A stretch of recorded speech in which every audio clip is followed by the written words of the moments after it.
Bonjour à tous, c'est l'Enrolleur et bienvenue au Conseil du MJ. Aujourd'hui, comment intégrer le lore?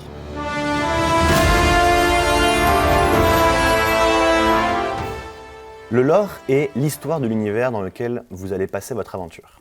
Et ça va être le plus important vu que c'est la construction de votre univers et toute l'aventure va se structurer autour de cela. Les peuples, l'histoire, la magie, les dieux, tout cela fait partie du lore. Première étape, bien construire les personnages avec les joueurs, c'est-à-dire les faire exister dans le monde de l'aventure. Assurez-vous en tant que maître du jeu que votre rôdeur sache à quel ordre il appartient, dans quelle forêt il a grandi, que votre paladin sache quel dieu il sert et pourquoi. Il faut être certain que tout cela soit clair pour vos joueurs. Si vous faites une campagne déjà écrite, il y a souvent des guides du joueur. En fait, ils rassemblent l'intégralité des informations que les joueurs sont censés savoir avant de commencer l'aventure. Ils vivent dans ce monde depuis longtemps et en connaissent les tenants et les aboutissants. Profitez de la session 0 afin de vous assurer que tout est clair pour vos joueurs. Posez-leur des questions, laissez-leur vous en poser, mais essayez d'être le plus clair possible à ce moment-là avec eux et d'être certain que tout est basé. Ça veut rien dire ça. Ensuite, au cours de l'aventure, là t'es en train de te dire que tu vas le garder celui-là. Ensuite, au cours de l'aventure, vous pourrez les confronter à votre monde. Pour cela, utilisez leur historique, leur passé et des PNJ. Pensez à la moindre chose que vos joueurs ont mis dans leur historique de personnage.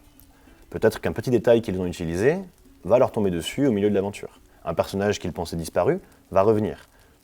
Ils ont construit leur personnage dans l'univers, il faut qu'ils aient une place à l'intérieur de cet univers et que vous puissiez les immerger dedans. Utilisez un PNJ qui va venir leur expliquer qu'un nouveau peuple est venu ravager les forêts dernièrement. Utilisez peut-être un ordre adversaire à votre rôdeur qui va venir lui faire de l'ombre pendant la campagne. Réussissez à les immerger dans l'histoire. Le troisième point que vous pouvez utiliser et travailler, ce sera votre description.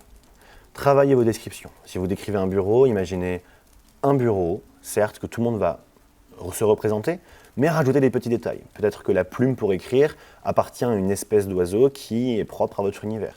Peut-être que les tableaux sur les murs dépeignent des scènes avec des créatures qui n'existent que ici. Les bouquins que vous allez trouver vont peut-être raconter l'histoire des démons et des diables qui existent également dans cet univers, ou un conte, un mythe qui existe chez les alphelins, par exemple. Immergez-les, utilisez tous ces petits détails dans vos descriptions, dans les endroits que vos joueurs vont explorer, afin qu'ils se représentent vraiment le monde.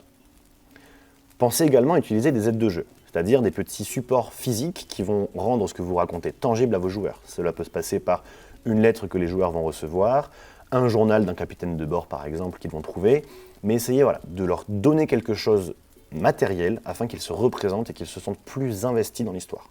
Vous pouvez aussi faire attention à votre vocabulaire.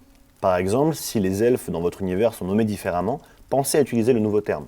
Pensez que tous ces petits termes qui sont décrits dans un guide du joueur ou dans une campagne sont propres à cet univers-là. Donc si vous les utilisez au quotidien, vos joueurs vont finir par les utiliser entre eux et vont rentrer évidemment dans l'histoire et avoir des dialogues encore plus percutants avec les PNJ vu qu'ils vont utiliser les bons termes. En tout cas, le plus important, c'est que vous, en tant que maître du jeu, vous y croyez. Si vous y croyez suffisamment et que vous représentez ces scènes et ces décors, vous pourrez les décrire et immerger vos joueurs dans l'histoire et leur imagination suivra la vôtre. J'espère que ce CMJ vous aura plu. Je vous laisse me dire en commentaire si vous avez des techniques pour intégrer le lore dans vos aventures que je n'ai pas encore citées et on en discutera ensemble. On se dit à très bientôt pour un prochain CMJ.